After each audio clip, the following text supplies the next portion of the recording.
मानक नगर गांव का रहने वाला संतोष बड़ा चंचल स्वभाव का था। इसीलिए गांव वाले उसे पसंद नहीं करते थे। वो पढ़ा लिखा भी नहीं था। एक बार गांव में एक पंडित जी आए जो ज्योतिष विद्या जानते थे और लोगों को भविष्य भी बताते थे। उसने गांव के बीच में ही एक पेड़ के नीचे अपना डेरा डाला। जल्दी ही खबर गांव में फैल गई कि ये पंडित जी भविष्य बताने में बेजोड़ हैं। संतोष ने भी अपना भविष्य जानने के लिए ज्योतिष को अपना हाथ दिखाया। ज्योतिष ने संतोष का हाथ देखा और कहा, मैंने अपनी जिंदगी में ऐसा भाग्यशाली हाथ आज तक नहीं देखा। तुम मिट्टी को भी छुओगे तो वो सोना बन जाएगी। इन बातों पर खुद संतोष को भी यकीन नहीं हो पाया। इस पर गांव वाले तो हंस पड़े, परंतु पंडित ने संतोष से कहा, मेरी बात कभी झूठ नहीं हो सकती। अगर किस्मत ने साथ दिया तो तुम बहुत बड़े आदमी बनोगे। परंतु गांव वाले फिर भी संतोष का मजाक ही उड़ाते रहे। गांव वालों की इस हरकत के कारण संतोष ने मन ही मन में ये निश्चय कर लिया कि वो अब जरूर बड़ा आदमी बनकर ही रहेगा, मगर कैसे ये वो भी नहीं जानता था। संतोष के एक दोस्त ने उसे सलाह दी कि पहले तुम थोड़ा धन कमाओ तो बड़ा आदमी अपने आप ही बन जाओगे। लेकिन संतोष धन कमाने का कोई तरीका नहीं जानता था। वो कोई काम धंधा नहीं जानता और ना ही वो पढ़ा लिखा था। संतोष ने सोचा कि जिस गांव में उसे हंसी का पात्र माना जाता है, सबसे पहले उस गांव को ही छोड़ देना चाहिए। एक दिन सवेरे वो अपने गांव को छोड़कर चल दिया। रास्ते में घना जंगल था और वो चलता ही जा रहा था। तभी एक जगह पर एक व्यक्ति उसे पेड़ के नीचे सोता हुआ दिखाई दिया। उस आदमी की बगल में एक तलवार और एक गठरी भी थी। संतोष ने चुपचाप वो गठरी खोलकर देखी। उसमें सोने के सिक्के भरे पड़े थे। संतोष को पंडित की बातें याद आ गईं। फिर क्या था, उसने गठरी और तलवार उठाई और लेकर भाग खड़ा हुआ। इसी बीच वो सोया हुआ आदमी जाग गया और संतोष का पीछा करने लगा। संतोष ने पीछे मुड़कर देखा। उसे लगा कि वो उस आदमी से बचकर नहीं भाग सकता। संतोष रुक गया। इतने में वो आदमी संतोष के बिल्कुल नजदीक पहुंच गया। संतोष ने बिना कुछ सोचे विचारे तलवार उस आदमी की छाती में भोंक दी। वो आदमी चिल्लाते हुए वहीं पर गिर गया और उसने दम तोड़ दिया। ये देखकर संतोष बहुत ही डर गया। उसने चोरी के साथ साथ हत्या भी की थी। फिर भी वो अपने हाथ लगे सोने को छोड़ना नहीं चाहता था। वो तेजी से चल पड़ा। घंटे भर में ही उसने जंगल को पार कर लिया और एक गांव में पहुंचा। गांव में कदम रखते ही एक आदमी उसे मिला। उसने संतोष को देखते ही कहा, तुम्हारे कपड़ों पर यह खून कैसा है? तब तक संतोष को भी ये ख्याल नहीं था कि उसके कपड़ों पर खून लगा है। उसने झट से जवाब दिया, किसी चोर ने मेरा धन लूटना चाहा तो मैंने उस पर तलवार से हमला कर दिया, बस उसी का खून है। पल भर में ये खबर सारे गांव में फैल गई। गांव के कुछ लोग संतोष के बताए हुए स्थान पर पहुंचे। वो मरा हुआ व्यक्ति और कोई नहीं बल्कि कल्याण नाम का एक बहुत ही नामी लुटेरा था। गांव वाले बहुत खुश थे कि उन्हें एक खतरनाक लुटेरे से छुटकारा मिल गया। उस डाकू को मारने पर 10,000 सोने के सिक्कों का इनाम भी था। गांव वाले संतोष की जय जयकार करने लगे। उसे अपने साथ गांव में ले गए। जब गांव वालों को ये पता चला कि संतोष का इस दुनिया में कोई नहीं है, तो उन्होंने संतोष को उसी गांव में रह जाने के लिए कहा। संतोष उसी गांव में बस गया।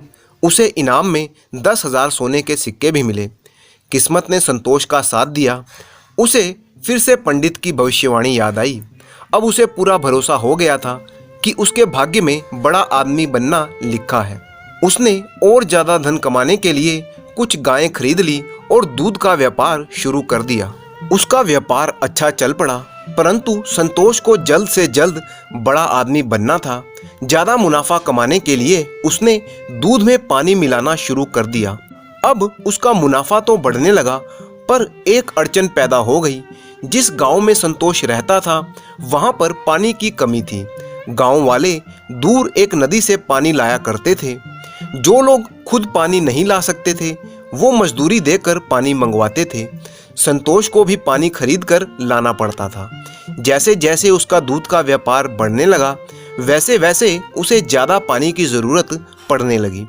उसने सोचा, ज़्यादा मजदूरी देकर पानी खरीदूंगा तो मेरा मुनाफा कम हो जाएगा, और साथ ही साथ ज़्यादा पानी खरीदूंगा तो दूध में पानी मिलाने की बात खुल भी सकती है। इसलिए संतोष ने फैसला किया कि वो अपने घर के पिछवाड़े में कुआं खुदवाएगा। ये काम उसने गुप्त रूप से पड़ोसी गांव से मजदूरों को बुलवाकर रात के समय करवाया। किस्मत ने एक बार फिर से संतोष का साथ दिया। जहां एक तरफ उस गांव में अनेक लोगों ने कुएं खुदवाए पर किसी भी कुएं में पानी नहीं निकला, मगर संतोष के कुएं में सिर्फ 10 फुट की गहराई पर ही मीठा पानी निकल आया। अब उसे पानी खरीदने की जरूरत नहीं पड़ती, मगर अपने घर के उपयोग के लिए वो थोड़ा पानी खरीदता था। फिर संतोष के दूध के बारे में गांव वालों को शंका पैदा होने लगी कि दूध अब पहले सा शुद्ध नहीं रहा। कई बार गांव वालों ने संतोष से इस बारे में शिकायत की तो वो कहता कि शायद उसकी गाय में कोई खराबी है, इसीलिए वो अब नई गायें खरीदेगा। परंतु झूठ का कारोबार कब तक चलता। एक दिन गांव के एक आदमी ने संतोष का भेद जान ही लिया कि वो दूध में पानी मिलाता है और उन्हें बेवकूफ़ बना रहा है। संतोष की आदत थी कि वो अपनी सारी कमाई को सोने के सिक्के के रूप में रखता था। जब संतोष को पता चला कि गांव वालों को उसके भेद की भनक लग गई है, तो उसी रात वो अपने सारे सोने के सिक्के एक थैले में भरकर उस गांव से भाग निकला। संतोष को चलते चलते दोपहर हो गई। वो अपने गांव से बहुत दूर निकल आया था। दोपहर की गर्मी से तंग आकर उसने रास्ते में एक नदी में नहाने का फैसला लिया। उसने देखा आसपास दूर दूर तक कोई नहीं था, तो वो निश्चिंत होकर अपने धन की थैली को एक पेड़ के नीचे रखकर नहाने चला गया। कुछ देर बाद में ही पेड़ से एक बंदर उतरा और उसकी थैली को लेकर पेड़ पर चढ़ गया। बंदर थैली खोलकर उसमें से सोने के सिक्के निकाल निकाल कर नदी में फेंकने लगा। ये देखकर संतोष के होश उड़ गए। वो नदी से निकलकर बंदर की तरफ दौड़ा, परंतु बंदर पेड़ पर बहुत ही ऊंचाई पर बैठा था। संतोष बहुत देर तक उस बंदर को डरा डरा कर अपनी थैली छुड़वाने की कोशिश करता रहा, परंतु कोई फायदा नहीं हुआ। बहुत देर तक ये सब चलता रहा। जब बंदर थक गया तो उसने थैली जमीन पर फेंक दी। संतोष ने लपक कर उस थैली को उठाया, पर यह क्या, थैली में आधे से ज़्यादा सिक्के कम हो चुके थे। वो अपने भाग्य को कोसने लगा। जिस किस्मत पर उसे हमेशा विश्वास था, आज वो उसी किस्मत को कोस रहा था। वो रोने चिल्लाने लगा। जब वो कुछ शांत हुआ तो सोचने लगा कि उसने बेईमानी करके ही ये धन कमाया था। दूध में आधे से ज़्यादा तो उसने पानी ही मिलाया था। उसी का नतीजा है कि उसकी आधे से ज़्यादा कमाई पानी में चली गई।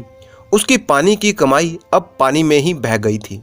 वो समझ गया कि भाग्य ने तो उसका साथ दिया था, परंतु अपने कुकर्मों की वजह से उसका सौभाग्य भी उसके दुर्भाग्य में बदल गया। उसने ठान लिया कि वो फिर से कोई भी ऐसी बेईमानी का काम नहीं करेगा। उसने बाकी बचे हुए सोने के सिक्के उठाए और फिर से एक नई जिंदगी ईमानदारी के साथ शुरू करने के लिए नए गांव की तरफ चल दिया।